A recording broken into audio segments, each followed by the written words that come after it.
Olá, querido irmão, querida irmã, este é o programa Tesouro da Igreja.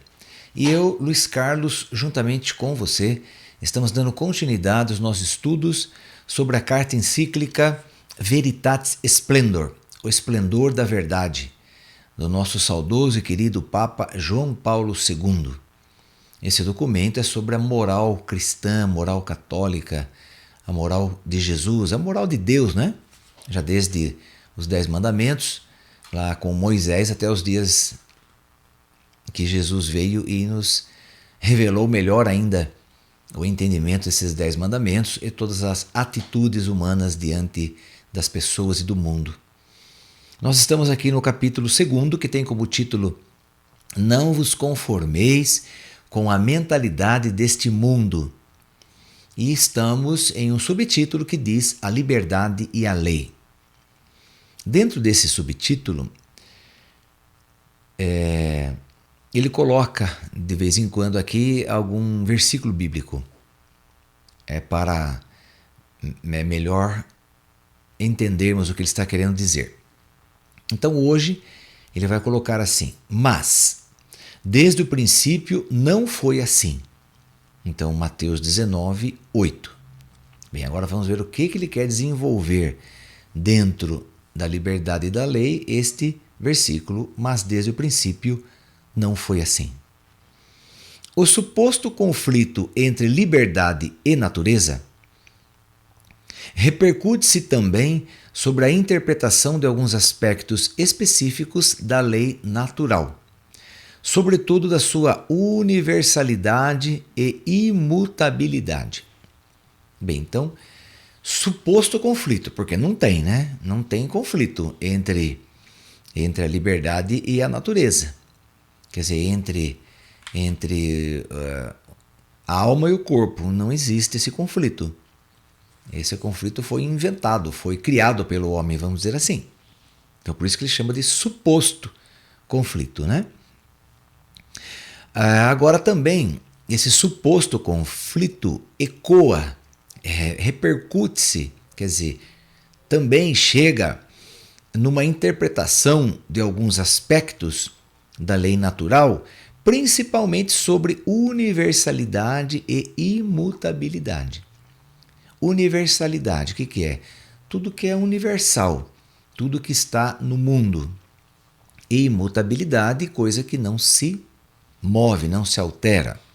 Bem, vamos ver o que ele quer dizer com isso. Onde estão, pois, escritas estas regras? Perguntava-se Santo Agostinho. Onde estão escritas, pois, estas regras que as coisas não se mudam e que ou da universalidade que são sempre assim, né? Então vamos ver. Onde que estão escritos sobre essas regras, a não ser no livro daquela luz que se chama Verdade? Daqui, portanto, é ditada, quer dizer, desse livro da verdade, que é a palavra de Deus, é ditada toda a lei justa e se transfere diretamente ao coração do homem que pratica a justiça, não vivendo aí como estrangeira, mas quase imprimindo-se nele, à semelhança da imagem que passa do anel à cera, sem abandonar, todavia, o anel. Então, Santo Agostinho está dando um exemplo aqui. Aonde que está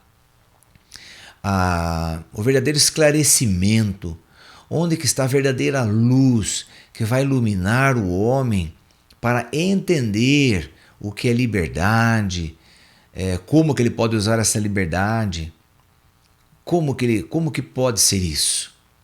Ele está dizendo aqui, né, que é através do livro da palavra de Deus, que ele emana uma luz, que essa luz é a verdade. Essa luz clareia. E destas palavras, né, da Sagrada Escritura, é ditada essa lei justa para nós, quer dizer, que são os 10 mandamentos, evidentemente, tudo que Jesus ensinou, e ela se transfere diretamente ao coração. Aí ele dá um exemplo, né, Santo Agostinho, né, na época dele, então, lá pelo século III, século IV, que foi o tempo que ele viveu. Então, quando o rei ia enviar uma carta para outro, ou para o seu povo, enfim. Ele escrevia a carta e selava a carta com cera. Então ele derramava a cera da vela e aí ele imprimia o anel para a cera receber a imagem do anel real. É isso que ele está dizendo. Então quer dizer que daí tinha aquela carta tinha força, porque era o próprio rei que estava enviando. E ele faz uma colocação muito bacana aqui, que esse anel, essa imagem imprime nessa cera, que passa do anel à cera sem abandonar todavia o anel. Então a imagem passa para a cera, mas não abandona o anel. Quer dizer, então Deus imprimiu a imagem dele em nós. Nós somos feitos à imagem e semelhança de Deus, mas ele não deixou de ser Deus por causa disso. E nós também não seremos deuses porque ele passou a imagem dele. Também não é possível. Mas nós somos feitos à imagem e semelhança de Deus. Graças precisamente a esta verdade, a lei natural implica a universalidade. Quer dizer, graças a esta verdade, que Deus passou para nós a imagem e semelhança dele, que implica a universalidade. Quer dizer, então, se Deus criou o universo e passou a imagem dele para nós, nós agora somos os coordenadores do universo, os responsáveis pelo universo. Ok? Em primeiro plano. Vamos ver agora em outros planos também. Aquela enquanto inscrita na natureza racional da pessoa, quer dizer, a imagem, impõe-se a todo ser dotado de razão e presente na história. Então, quer dizer, a imagem que eu recebi de Deus e que foi impressa na minha alma, certo? Quem que é a carta de Deus? Quem que é a carta? Somos nós a carta. Nós somos endereçadas ao mundo. Deus enviou esta carta ao mundo. Você é uma carta de Deus, eu sou uma carta de Deus. Nós somos enviados ao mundo para que o mundo leia em nós as verdades de Deus. Para que o mundo veja em nós as atitudes de Deus. Para que o mundo aprecie em nós e copie de nós as verdades de Deus. E entenda essas verdades e passe a amar essas verdades. Então, por isso, nós somos uma carta de Deus. Seladas com a imagem dele. Ok? Então, nesse sentido, que está dizendo aqui, que passa todo ser dotado de razão e na presente história. Então, quer dizer, a imagem de Deus que está no corpo também, porque o ser humano tem corpo, então a imagem de Deus foi fixada em nossa alma. Porém, esta alma, que é a razão, que é o pensamento, que é a psique, são os sentimentos, as emoções e tudo mais, ela está junto com o corpo e tem que dirigir este corpo que está presente na história. Então quer dizer que a alma, ninguém vê a alma andando por aí, mas o corpo é visto. Então quer dizer, a alma juntamente com o seu corpo está presente na história do ser humano, na história do mundo. Para aperfeiçoar-se na sua ordem específica, a pessoa deve fazer o bem e evitar o mal.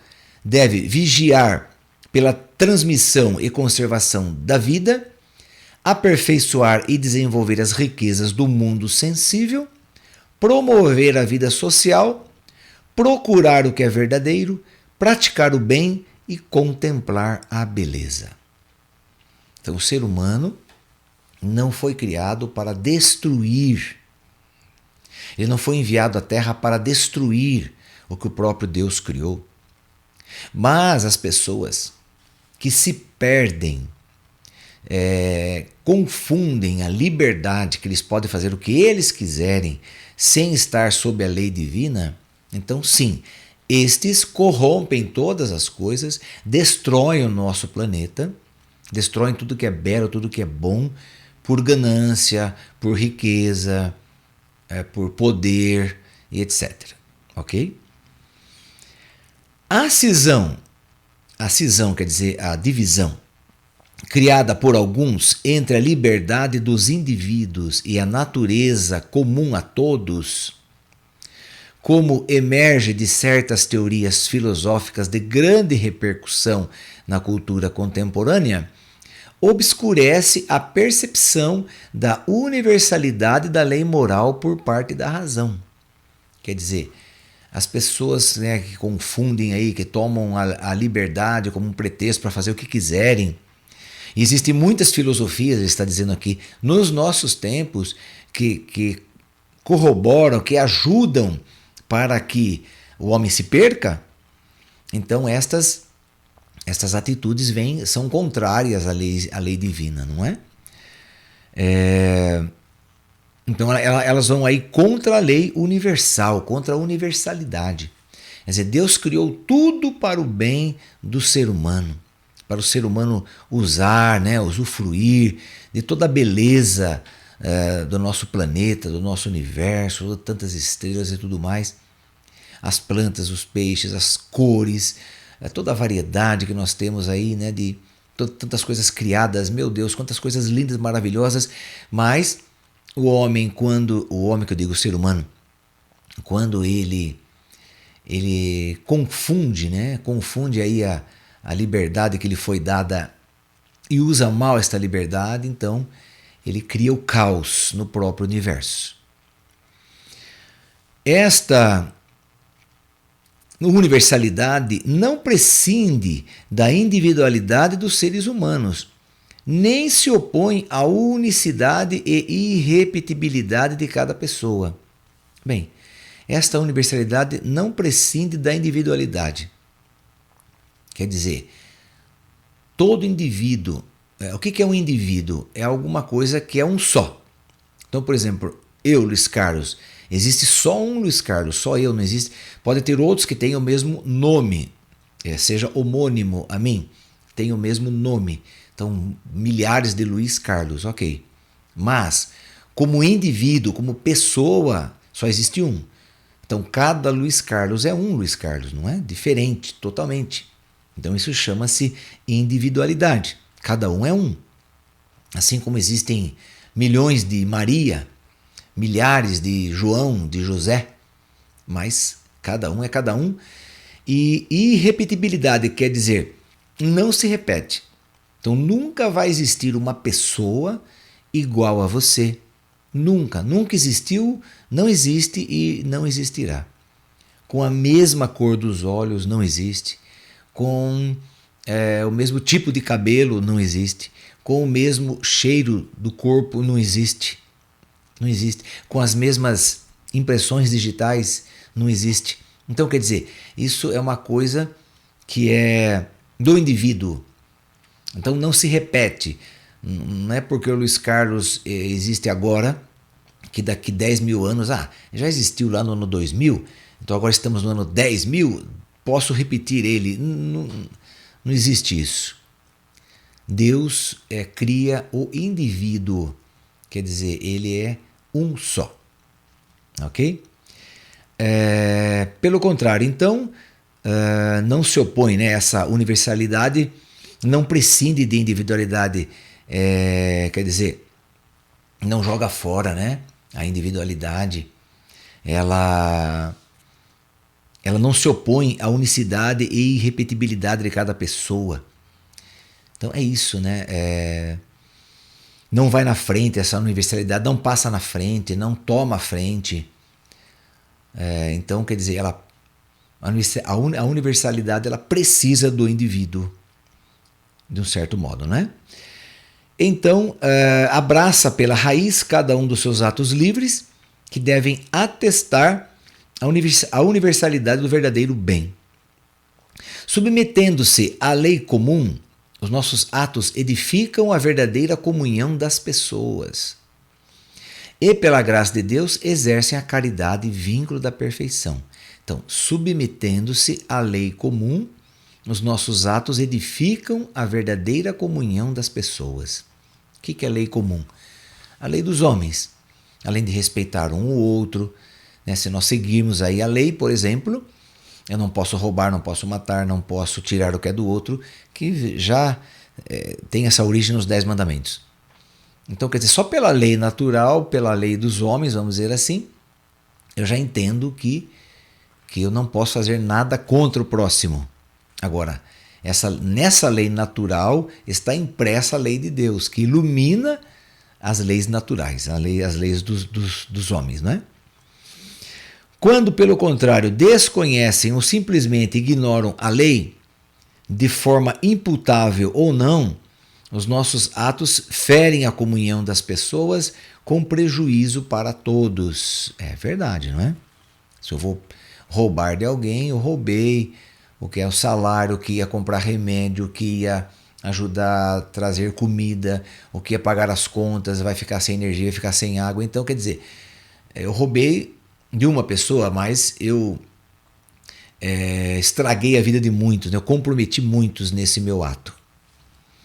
É justo e bom sempre e para todos servir a Deus, prestar-lhe o culto devido e honrar verdadeiramente os pais. Tais preceitos positivos que prescrevem cumprir certas ações e promovem determinadas atitudes obrigam universalmente, são imutáveis. Quer dizer, todo ser humano, de acordo com as leis humanas, estão para me conectar com o outro e para respeitar, então, tudo que foi criado. E, portanto, se o universo foi criado, eu tenho que respeitar todo o universo. É isso que está dizendo, tudo que foi criado. Universalidade é tudo que foi criado. E são imutáveis, né? Obrigam universalmente e são imutáveis, quer dizer, não mudam. Congregam no mesmo tempo, congregam no mesmo bem comum todos os homens de cada época da história, criados para a mesma vocação e o mesmo destino divino. Estas leis universais e permanentes correspondem a conhecimentos da razão prática e são aplicadas aos atos particulares através do juízo da consciência. O sujeito agente assimila pessoalmente a verdade contida na lei. Apropria-se, faz sua esta verdade do seu ser, mediante os atos e as correlativas virtudes. Os preceitos negativos da lei natural são universalmente válidos, obrigam a todos e cada um, sempre e em qualquer circunstância. Trata-se com efeito de proibições que vetam uma determinada ação sem exceções, porque a escolha de um tal comportamento nunca é compatível com a bondade da vontade da pessoa que age, com a sua vocação à vida com Deus e à comunhão com o próximo. É proibido a cada um e sempre infringir preceitos que vinculam todos e a qualquer preço. O que ele está dizendo aqui?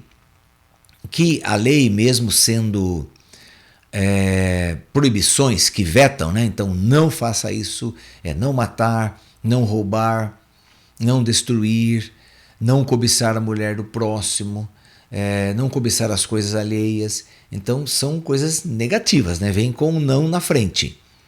É no sentido de proibição. Agora, esse sentido de proibição não é porque ele está proibindo que ele está me cerceando, está me reduzindo, está me tornando menor, está me impedindo de fazer as coisas. Não é nesse sentido. Esse sentido aí, que é sem exceção, quer dizer, para qualquer um, não pode haver exceção, né? Eu não posso desejar as coisas do próximo, mas em tal sentido. Talvez aqui eu possa, talvez ali eu possa. Não, isso não existe. Ele está dizendo aqui que é para todos, sem exceções, né? Essas proibições que vetam uma determinada ação, sem exceções, porque a escolha de um tal comportamento nunca é compatível com a bondade da vontade da pessoa que age. Então, vamos entender isso. A escolha de um tal comportamento nunca é compatível com a bondade da vontade da pessoa que age. Quer dizer, se eu atender ao contrário do que está me dizendo o mandamento, por exemplo, o mandamento diz não roubar, não roubarás, ok? Que é um dos mandamentos de Deus, não roubarás. Bem, eu resolvi roubar, quer dizer, eu estou indo contra este mandamento. Então, este meu comportamento de roubar, então, não é compatível com a bondade da vontade da pessoa que age. Então, eu sou um sujeito bom, vamos dizer assim. Eu tenho a bondade de Deus em mim. Eu tenho o amor de Deus em mim. Se eu vou roubar, eu não estou sendo compatível com a bondade que Deus colocou em mim. Não porque eu sou bom. Não é isso. É porque Deus é bom e colocou a bondade dele no meu coração. Colocou o amor dele no meu coração. Colocou o perdão. Colocou a harmonia.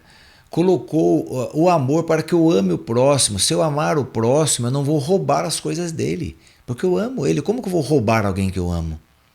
Então por isso que não é compatível. Não consegue se igualar. São coisas contrárias. Então é proibido, sim, a cada um e sempre infringir preceitos que vinculam todos e a qualquer preço, a não ofender em ninguém, e, antes de mais, em si próprio, a dignidade pessoal e comum a todos. Então, todos têm sua dignidade. Todo ser humano é digno. Eu não posso ferir a dignidade da pessoa. Quando eu não cumpro algum dos 10 mandamentos, eu estou ferindo a dignidade da pessoa. Estou entrando no que é próprio dela, na liberdade dela, no campo dela, no terreno dela. Ok? Até onde vai a minha liberdade? Até onde vai o meu direito? O meu direito vai até numa linha que existe entre eu e o próximo. Então, entre eu e cada pessoa que existe, tem uma linha que me separa desta pessoa. Que linha que é esta? É uma linha do respeito, é uma linha do amor, é a linha de você enxergar no outro o próprio Deus, enxergar no outro uma pessoa que tem que ser amada, que tem que ser conservada, que tem que ser querida, que tem que ser sustentada, enfim. Ver no outro um objeto do amor de Deus, vamos dizer assim. A partir do momento em que eu ultrapasso essa linha, que se chama liberdade dele, então eu entro na liberdade dele, então a minha liberdade eu estendo, eu aumento a linha da minha liberdade, eu empurro ela mais para lá e entro na vida do outro e faço o que eu quero com o outro. Então aí sim eu estou desrespeitando a dignidade humana que ele tem. Então, por isso que existe essa linha que nós temos que respeitar do outro. Não posso invadir a vida do outro do jeito que eu quero, que eu penso, que eu gostaria. Não posso.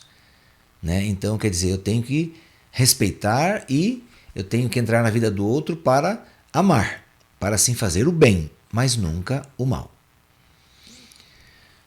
Por outro lado, o fato de que apenas os mandamentos negativos obrigam sempre e em qualquer circunstância não significa que, na vida moral, as proibições sejam mais importantes que o compromisso de praticar o bem, indicado pelos mandamentos positivos. Então, quer dizer, tem os mandamentos positivos? Tem. Amar a Deus sobre todas as coisas, amar ao próximo como a ti mesmo, respeitar pai e mãe, honrar, né, pai e mãe. Então tem os positivos e tem também os que começam com o não, né? Não matarás, não roubarás, não sentirá inveja, enfim. Então ele está aqui falando sobre os que não têm esse não na frente, né? Os que vetam, e sobre os que são mais positivos, não é? O motivo é sobretudo o seguinte: o mandamento do amor de Deus e do próximo não tem na sua dinâmica positiva, qualquer limite superior, mas possui limite inferior, abaixo do qual se viola o mandamento. Então é o que eu estava dizendo.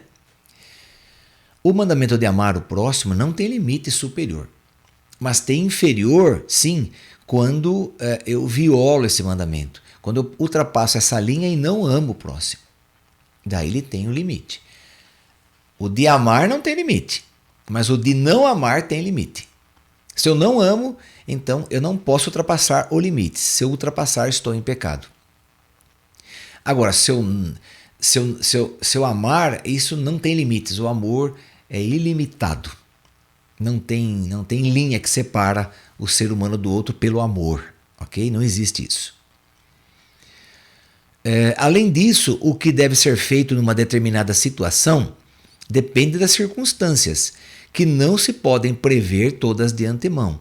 Pelo contrário, há comportamentos que em nenhuma situação e jamais podem ser uma resposta adequada, isto é, conforme a dignidade da pessoa.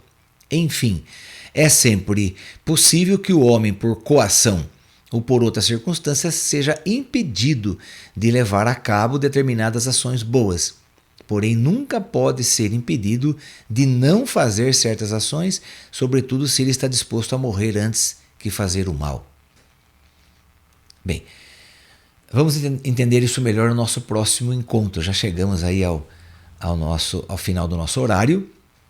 Vamos então, no nosso próximo encontro, entender bem o que é agir por coação ou agir por liberdade, se eu devo agir por coação, em que formas que isso é bom ou não é. Então, nesse sentido, nós vamos estudar aí no nosso próximo encontro. Vamos fazer a oração final que ele faz aqui, que o Papa faz a Nossa Senhora. Ó Maria, Mãe de Misericórdia, velai sobre todos para não se desvirtuar a cruz de Cristo, para que o homem não se extravie do caminho do bem, nem perca a consciência do pecado, mas cresça na esperança em Deus, rico de misericórdia. Cumpra livremente as boas obras por ele de antemão preparadas, e toda a sua vida seja assim, para louvor da sua glória. Que o Senhor nos abençoe em nome do Pai, do Filho e do Espírito Santo. Amém. Até o nosso próximo programa, se Deus quiser.